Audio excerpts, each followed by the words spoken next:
We are probably the world's largest automobile show you ever seen in your life. What we call the aftermarket. That means accessories, parts, wheels, oil, gas, whatever you can name, they're here under thousands and thousands. There's 1,100,000 square feet of parts and accessories that you're going to see here through the whole week of November. It's very exciting. They come from all over the world. I've signed autographs from Switzerland and Sweden and Africa, or you could name it, we got here. But the big thrill of it is that we got two of the world's most famous 1960s television cars in history under the same roof. Well, not the roof, on the red carpet, which shows you the exciting things that have with over 1 million people that's going to come to see these beautiful cars. Mike, good morning. Good morning, George.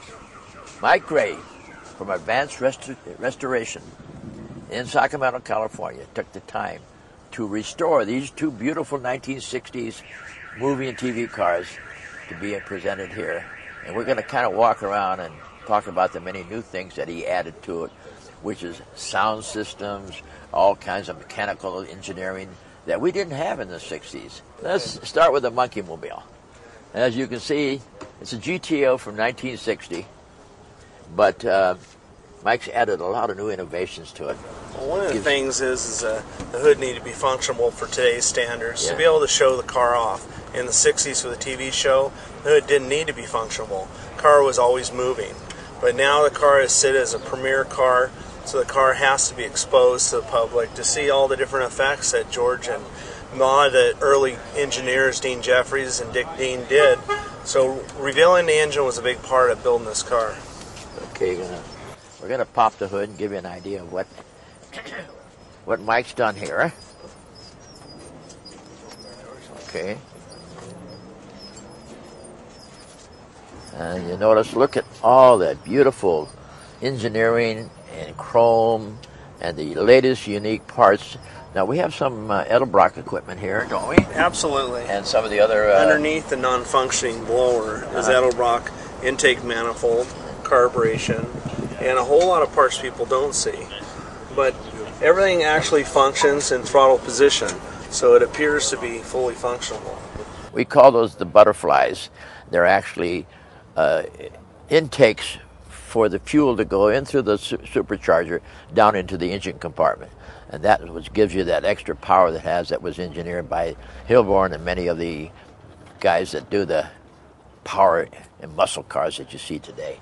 Now the motor is still the vintage block that was original from the car, because this car only has 5,000 miles on it. So we refurbished the original motor, added some more horsepower, Milodon gear drive, competition cams, a lot of Edelbrock speed equipment, some MSD and Mallory accessories to make the horsepower mix today. Yeah. Now, didn't we use a special tank? I think it's the moon tank, right? Absolutely. Yeah, yeah. Underneath all the upholstery, we eliminated the factory tank, which was about a 19-gallon tank, and added in a 7.5-gallon moon accessory tank up under the upholstery, which is a sad thing. You can't see it, but you can see the vintage lid that actually fuels it. Well, another unique part is the aerodynamics of what happens to the front end. It projects out. Now, this is in the 1960s to give you more resistance against the air and wind, so you can get better speeds in it. But another unique thing, you notice the headlights. They're actually vertical, and they're a seal beam, but they come from France. They're called CBAs, which we started in that period of time. They're not seal beams, they're bowl lights. So that's another thing that's been happening to the thing. The grille itself, of course, is still the basic GTO, V'd out into more of a projection that gives you more aerodynamic, but still a retro back to the 60s area. Now let's talk a little bit about the sound system that you got going in here.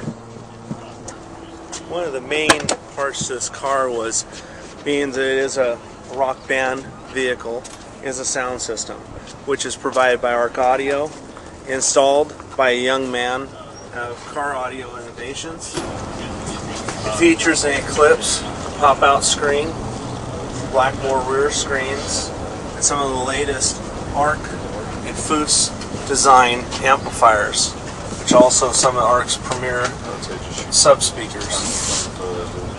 Integrated into a rear seat area with also a pop-up seat with another arc foose amp, back cap batteries that back feed the system, which we also have 2 rear batteries mounted behind the upholstery to give it added amperage to run the system.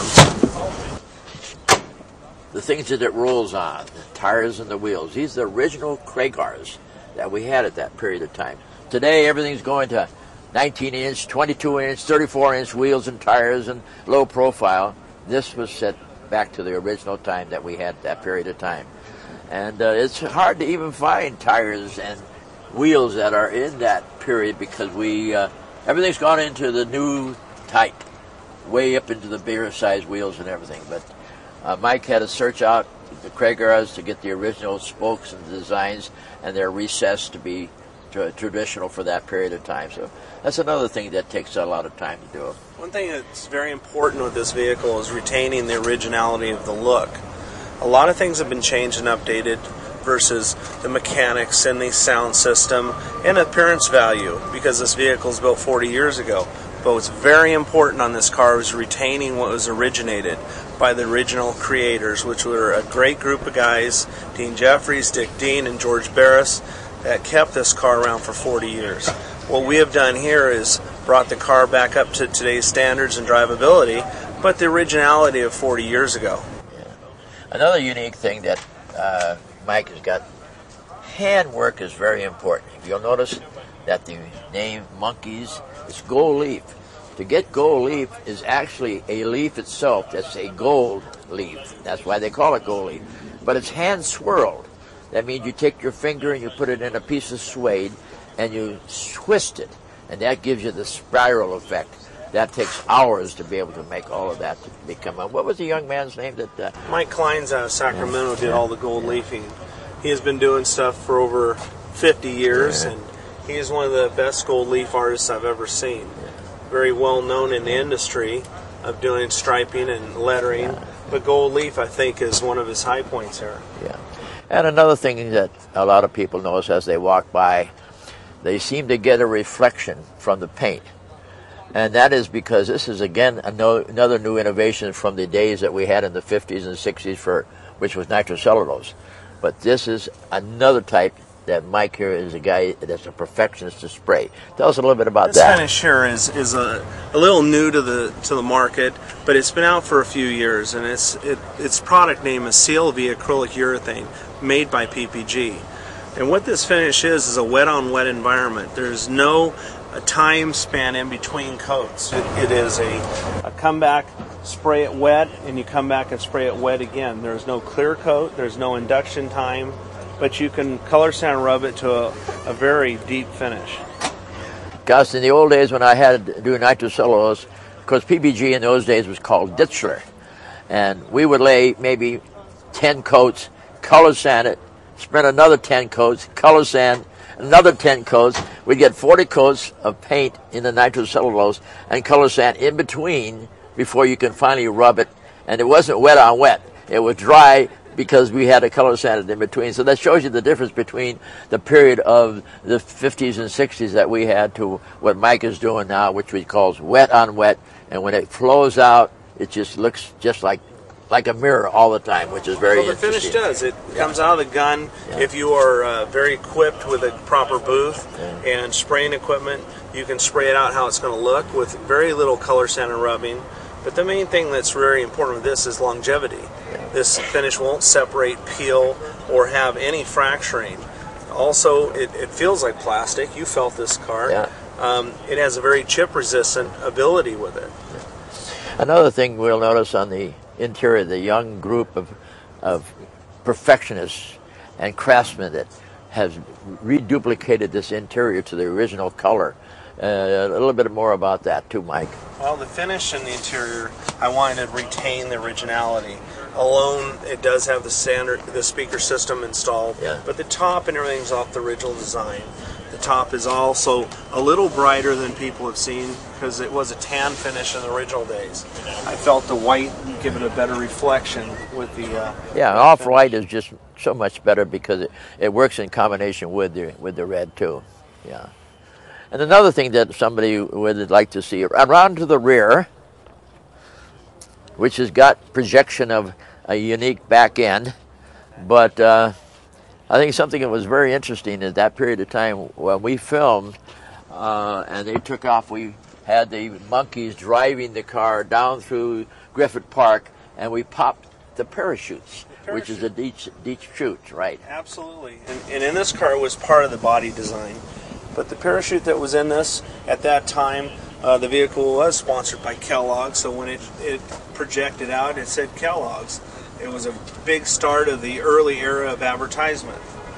The back of this car also has the Moon Vintage cap, which appeared in all the early cars. It has a very unique taillight design, designed by the group of men that originated this vehicle, based on an original GTO sub-lens inside, but an actual custom-made lens on the outside, with very much defined quarters, lengthened almost 1.5 feet, projecting the rear chute area out over 18 inches off the rear decklet that was originally on this car. So that kind of gives you a little bit of, from front to rear, a history about what Mike has done with advanced restoration. It's taken, well, he didn't have the time that we usually have to give to get cars into perfection in concourse, but Mike had about 2 months, right? Yeah, this Make thing, the SEMA event. about 2 months to physically assemble this car, over a plan of about 4 months of body creation. A car like this generally take up to a year to build. In the case 40 years ago, they had weeks to build this car. So we couldn't do it in weeks. But of course, the perfection is a lot different. Doing film cars where we have to film right away, the craftsmanship, the detail, the workmanship is not as crafty and as detailed that we like to see. But anyhow, this gives you an idea. Here in Vegas, where we premiered the car with the ARC Audio group of people, PBG, and Flowmaster, who has an exhaust system that comes out that gives us that muscle sound. It's really Absolutely. got the creation. It's really great. So again, we're happy to have everybody join us and see the reincarnation, the premiere of the Monkeemobile here in Las Vegas at the SEMA Show.